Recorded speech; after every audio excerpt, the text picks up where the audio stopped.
नमस्कार, मैं हूं अमीश देवगन और आप देख रहे हैं देश की सबसे बड़ी बहस आर पार। और आज आर पार के अंदर एक ऐसा मुद्दा जो सबकी जान के लिए, सेहत के लिए बेहद जरूरी है।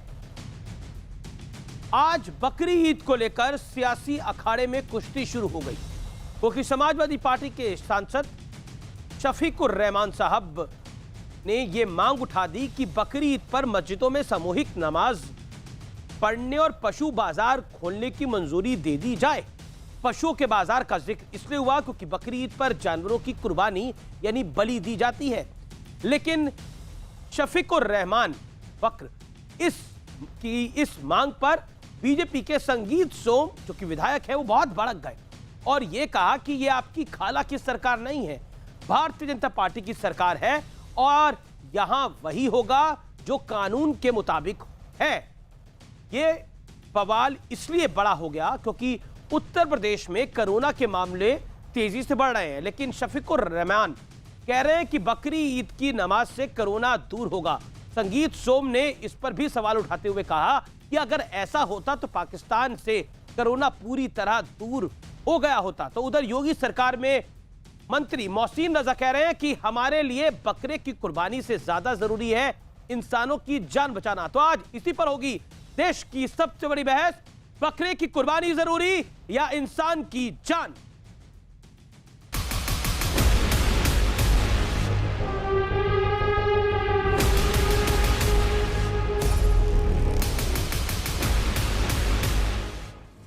समाजवादी पार्टी के सांसद शफीकुर रहमान बर्क ने बकरीद पर मस्जिदों में सामूहिक नमाज और पशु बाजार खोलने की वकालत की। बर्क ने कहा कि इसके बिना त्योहार कैसे मनेगा। अब इस बयान पर सियासी तूफान खड़ा हो गया। बीजेपी ने सवाल उठा दिया कि कोरोना काल में ऐसा बयान क्यों दिया गया। मस्जिदें और ईदगाहें खोली जाएं, यहाँ पर चूंकि सारा मुसलमान नमाज पढ़ेगा और पूरी एहतियात से पढ़ेंगे। कोई समाजवादी और बसपा की सरकार नहीं है, भारतीय जनता पार्टी की सरकार है। कानून के दायरे में रहना पड़ेगा और कानून के दायरे में नहीं रहेगा तो ईद जेल में बनेगी। जैसे आजम खान की जेल में बनी, उनकी भी जेल में बनेगी। उन्हें इस बात को ध्यान रखना चाहिए। तो ठीक है, सरकार का निर्णय है कि कोई मस्जिद नहीं खोली जाएगी। जैसे मंदिर नहीं खुल रहे हैं तो मस्जिद भी नहीं खोली जाएगी और भीड़ एक जगह इकट्ठा नहीं होने दी जाएगी। सोशल डिस्टेंसिंग का ध्यान रखते हुए अपने घर पर नमाज पढ़नी चाहिए और घर पर नमाज पढ़ के इस त्योहार को बनाना चाहिए। हमारा ये यकीन है कि ये अल्लाह के दरबार में हम अपनी माफ़ी मांगने के लिए जा रहे हैं, तो वहाँ इसी कोरोना के ख़त्म होने के लिए और मुल्क के हालात बेहतर होने के लिए और मुल्क की भलाई के लिए हम लोग दुआ करेंगे और अल्लाह हमारी सुनेगा इंशाअल्लाह। सबसे पहले पाकिस्तान में भगा दें, वहाँ तो मंदिर ही नहीं बनने दे रहे हैं, तो वहाँ मस्जिद है, वहाँ क्यों नहीं कोरोना भाग रहा है। जानवरों की खरीद फरोख्त के लिए कोई इंतजाम नहीं है, हम कैसे करेंगे। पहले बाजार लगते थे, बाजारों के अंदर बिकने आते थे तो मुसलमान जाकर खरीदते लाकर और उनकी कुर्बानी करता था। आज भी हम चाहते हैं कि उससे बकरीद से पहले बाजार लगाया जाए। तो ये किसने कह दिया है कि बकरीद पे बकरा काटेंगे? अरे साग आलू बना के भी त्योहार मनाया जा सकता है। इस कोरोना काल के संकट में जानवरों का काटना वैसे भी गलत है और जानवरों का मीट खाना गलत है। साग आलू खा के त्योहार बनाना चाहिए। हिंदुस्तान कानून के हिसाब से चलता है और कानून आज लॉ यही कहता है कि कोरोना काल में जो सरकार ने नियम बनाए हैं वो मानने चाहिए और मानने पड़ेंगे। मिस्टर रहमान को ये ध्यान रखना चाहिए कि उनकी खाला की सरकार नहीं, भारतीय जनता पार्टी की सरकार है, नियम कायदे कानून से ही चलेगी। तो खुद तो मीट की कंपनी है, दूसरों को भी खिला रहे और हम पे ये कह रहे हैं कि साहब आलू खा के बना लो।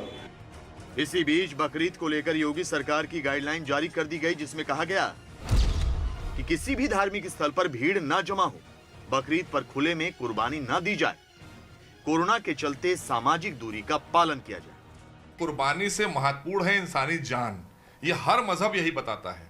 हम अपने ही मजहब की बात नहीं कर रहे, हर मजहब यही बताता है कि हमें इंसानी जान बचाना हमारी प्राथमिकता है। हमारे यहाँ नमाज के दौरान कहा गया है कि अगर कोई आवाज जान बचाने की लगा रहा हो और आप नमाज और इबादत में हो, अल्लाह की इबादत कर रहे हैं, तो छोड़ दीजिए आप, क्योंकि जान बचाना उसकी प्राथमिकता है।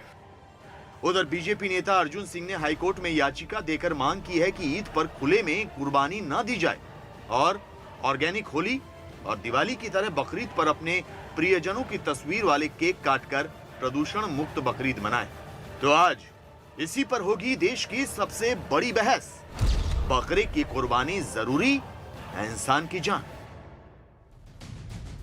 तो बकरी ईद पर सियासी तकरार का विश्लेषण सुनिए, क्योंकि बर्क साहब ने बयान दिया, उसके बाद पलटवार उत्तर प्रदेश के विधायक संगीत सोम ने दिया। हम कह सकते हैं कि बकरी ईद पर संगीत जो है सियासत का वो बहुत गूंज रहा है। बकरी ईद पर सियासी तकरार का विश्लेषण सुनिए। कोरोना वायरस ये नहीं देखता कि लोग इबादत के लिए इकट्ठे हुए हैं या किसी और काम के लिए। किसी की अगर मौत भी हो जाए, उसकी मैयत भी हो, तो वहां पर भी लोगों की संख्या पर रोक है कि इतने से ज्यादा, 50 से ज्यादा, 20 से ज्यादा लोग नहीं जा सकते। कोरोना की वजह से अमरनाथ की यात्रा रद्द हुई, कांवड़ यात्रा भी इस वर्ष नहीं हुई है। यह भी एक जानकारी महत्वपूर्ण है। आगे बढ़ता हूं। कोरोना में खुदकुशी के रास्ते पर, कुरान में खुदकुशी के रास्ते पर खुद को ढकेलना गलत माना गया है। एक तरह से अगर इतने लोग इकट्ठे होंगे, 500, 600 लोग इकट्ठे होंगे, 400 लोग इकट्ठे होंगे, तो निश्चित तौर पर वायरस के बढ़ने का खतरा बढ़ेगा। मैं बढ़ता हूं आगे। कोरोना किसी धर्म विशेष के लिए नहीं, पूरी मानवता के लिए खतरा है। किसी धर्म से कोरोना का कोई लेना देना नहीं है। हिंदू, मुस्लिम, सिख, ईसाई सबको कोरोना होता है। हर देश में कोरोना हो रहा है। ईद पर इस बार अपनी इच्छाओं को कुर्बान करना ही बड़ी कुर्बानी होगी।